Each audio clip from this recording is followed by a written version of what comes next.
តោះថ្ងៃហ្នឹងដើរមកមើលផ្សារណាត់នៅស្រុកភ្នំដងរ៉ាក់ខេត្តសុរិន្ទចង់ដឹងថាមានអីប្លែកខ្លះតោះមកមើលទាំងអស់គ្នានៅតាមផ្សារណាត់ភាគច្រើនគេមានលក់ត្រីប្លាធូព្រោះថាត្រីប្លាធូហ្នឹងគេយកទៅធ្វើទឹកគ្រឿងដើម្បីចុចជាមួយនឹងលក់ហើយក្នុងផ្សារណាត់ហ្នឹងភាគច្រើនគេលក់កសិផលដែលប្រជាជននៅម្ដុំហ្នឹងគេដាំមកដោយខ្លួនឯងហើយក៏មានដូចជាត្រីមាន់ដែលគេយកមកដាក់លក់នៅក្នុងទីផ្សារហ្នឹងមាន់ដែលបានឃើញហ្នឹងគេធ្វើស្រេចហើយគេលក់មួយ200បាត230ទៅលើទំហំតូចធំចឹងហើយពេលពងដើរហ្នឹងមានរបស់ញ៉ាំឲ្យញ៉ាំគ្រាន់តែសម្រន់ពោះព្រោះថាពេលហ្នឹងវាម៉ោង3ម៉ោង4វាពងឃ្លានហើយអញ្ចឹងវាមានអាហារសម្រន់ឲ្យយើងទិញញ៉ាំទុកខ្លះផ្សារណាត់ភាគច្រើនគឺជាផ្សារណាត់សម្រាប់ពេលល្ងាចអញ្ចឹងវាមានសាច់មានបន្លែសម្រាប់យកទៅធ្វើម្ហូបពេលល្ងាចហើយបន្លែនៅក្នុងស្រុកថៃហ្នឹងដែលខ្វះមិនបានគឺម្ទេសទាំងម្ដងគ្រប់ menu ទាំងអស់ដែលត្រូវធ្វើម្ហូបហ្នឹងគឺត្រូវដាក់ម្ទេសហើយខែហ្នឹងផ្លែឈើក៏ចាប់ផ្ដើមចេញមកបដាហើយជាពិសេសស្វាយហ្នឹងសម្បូរចាប់ផ្ដើមសម្បូរហើយប៉ុន្តែសាវម៉ាវមង្ឃុតឡុងកងទុរេននេះអត់ទាន់ឃើញចេញមកទេព្រោះថាវានៅជាដើមរដូវកាលដូចសាវម៉ាវដែលគេដាក់លក់ហ្នឹង1គីឡូ90បាតអញ្ចឹងអត់ទាន់ទិញញ៉ាំទេព្រោះវានៅថ្លៃពេកហើយនេះនំពុំហើយនឹងនំដែលកូនក្មេងចូលចិត្តញ៉ាំហើយមានផ្លែឈើមានអីឲ្យទិញយកទៅញ៉ាំបដាដើរទិញបដាហើយក៏មានមាន់ស្ងោរទឹកត្រីគេលក់ពុះមួយចំហៀងហ្នឹង60បាតហើយវាគ្រាន់តែជាមាន់កសិកម្មទេអាហ្នឹងសាច់វាញ៉ាំទៅសោ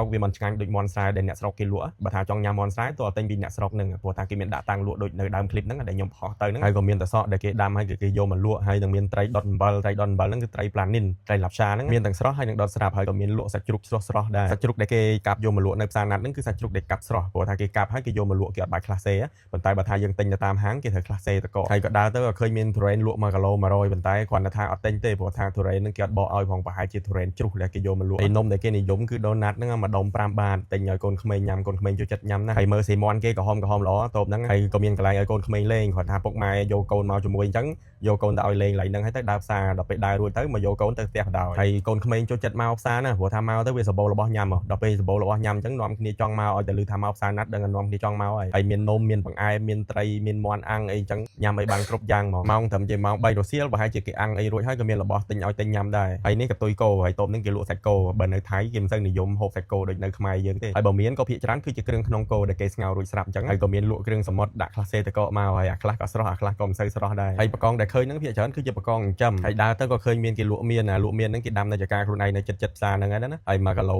40បាតហើយគេលក់កន្លះគីឡូ20បាតព្រោះស្រុកហ្នឹងគេអត់សូវហ៊ានញ៉ាំមានព្រោះថាគេជឿថាញ៉ាំហើយវាក្តៅក្នុងហើយអ្នកលក់ក៏គេបែងលក់ម្ដងកន្លះគីឡូអញ្ចឹងទៅហើយមួយទៀតវាអាចតិចនិចដែរគេដាក់កន្លះគីឡូ20បាតហ្នឹងអ្នកទិញមើលពីចម្ងាយមកឃើញ20បាតគេស្មើនឹង1គីឡូអញ្ចឹងគេដើរចូលមកទិញដល់ពេលមានណាចូលមក1គីឡូ40បាតសោះតែផ្សារថ្ងៃហ្នឹងបានតែមានហើយនឹងសាច់មាន់អាំងបាយអរគុណ